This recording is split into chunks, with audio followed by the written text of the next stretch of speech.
Hello my friends, welcome to my channel where I make Photoshop fun and easy to learn. In this video, I'm going to show you how to make a simple creative poster like this inside of Photoshop, right? If you've not subscribed to my channel, now is the best time to hit the subscribe button so that you don't miss any videos I'll be dropping anytime from now. Without having to say much, let's jump right into the video. So the first thing I'm going to do is click on File, click on New like this, and I'm going to be using a 4x5. I'm going to impute the name here. It's going to be social media poster, inches please, and resolution 300, transparent, and click on create like this. You're greeted with this interface here like this. So I'm going to make sure my foreground color, this is the color code. You can copy this, right? And yes, you can just copy it. This is what I'm going to be using for my foreground color. So it's good that you have this in place so that we can move on the same path.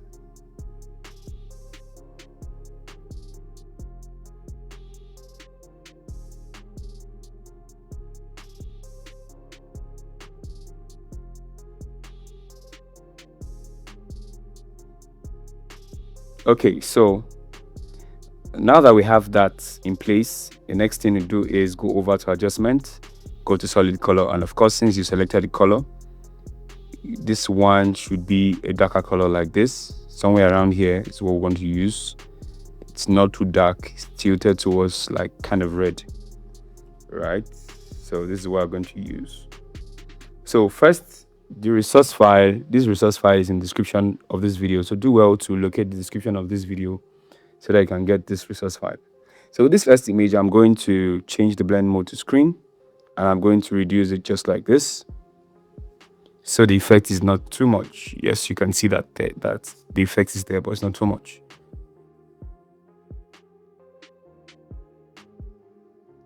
Right, so moving on, the next thing you want to do is I'm going to go over to the text tool, using my text tool, and I'm going to type something. So very simple. So it's just going to be bit.ly like this. I'm going to change the font to the font that I used for this particular exercise, which is this built, yes, this particular font.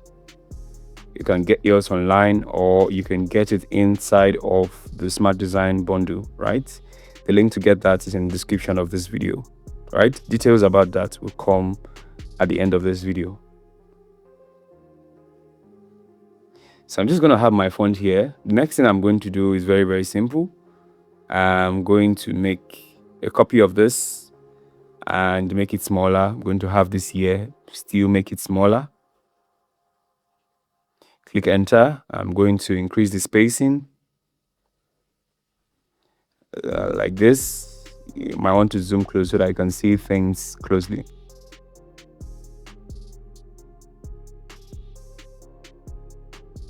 So make this smaller and move this here.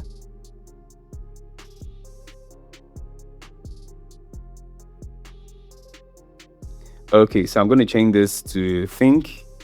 Duplicate this, move this aside here. I'm going to change this also. I'm going to use this for create, and I'm going to duplicate this.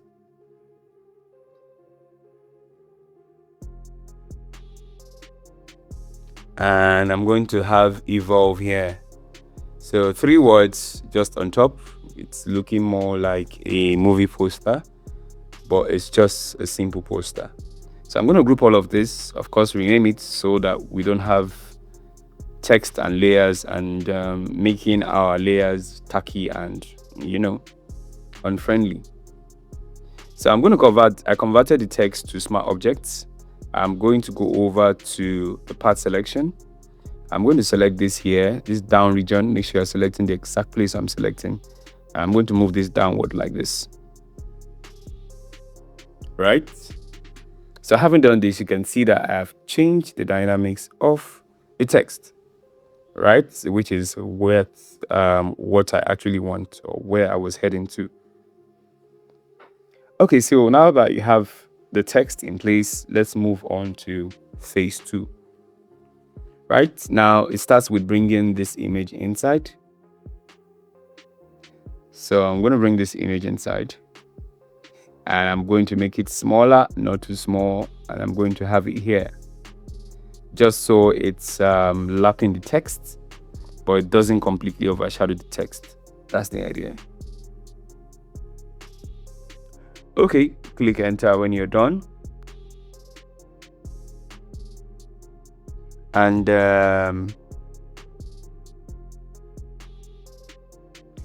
okay, so I'm just going to move all of this up like this, and so that I have space at the bottom. Create a new layer, select the brush. This is the color code, right? The first color code we imputed. Select the brush, make sure you are using a soft brush, and the flow is set to 100, and you can click 1, click 2, just clicking, and click 3. So click 3 times, and you want to change the blend mode to screen, right? Great. So having done this,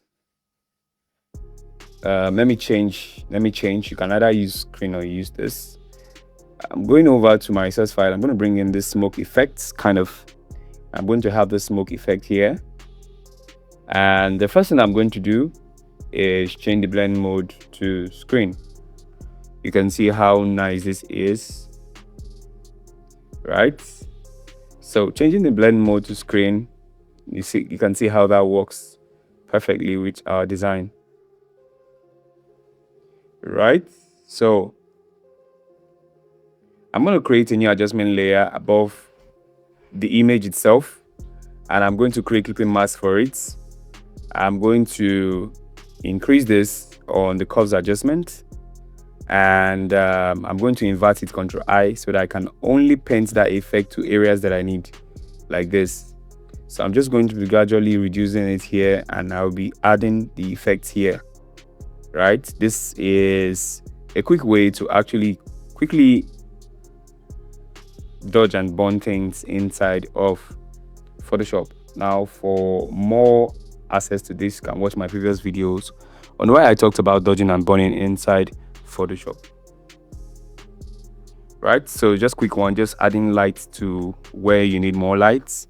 I'm going to create a brightness and contrast. I'm going to clip it to the existing mask, and I'm going to increase the brightness like this, and I'm going to invert it. I'm again going to do the same thing I did with the curves. I'm only going to apply where I have light already to make it bright naturally.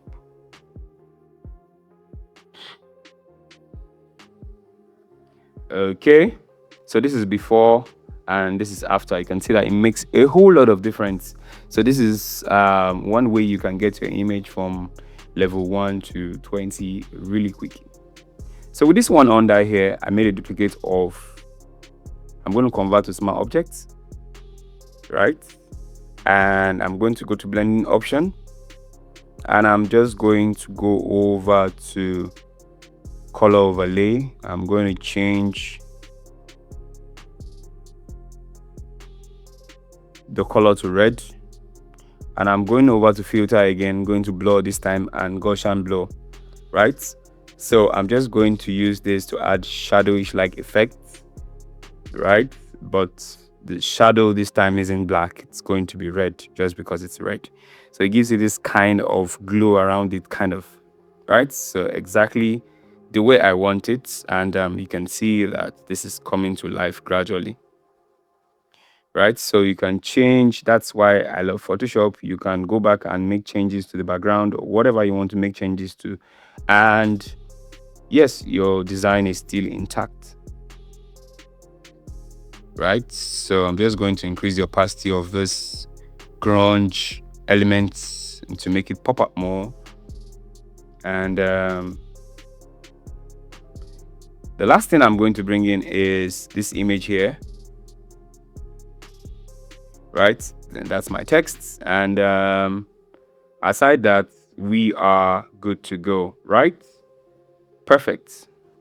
just perfect. All right, guys, if you've loved this tutorial, you've loved this video, you've learned something, make sure you don't forget to hit the like button and you're subscribed to my channel. So I come your way. I'll see you in the next video just up above. Ciao.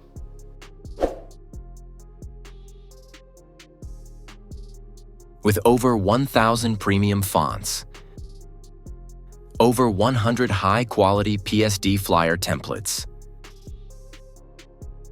over 700 icons, over 3,000 premium stock photos, 3,000 plus high-resolution backgrounds, 1,000 plus 3D and PNG assets, editable PSD templates, and lots more. If you're a creative designer, UI, UX, or web designer, the Smart Designer's graphics assets will make your life much more easier.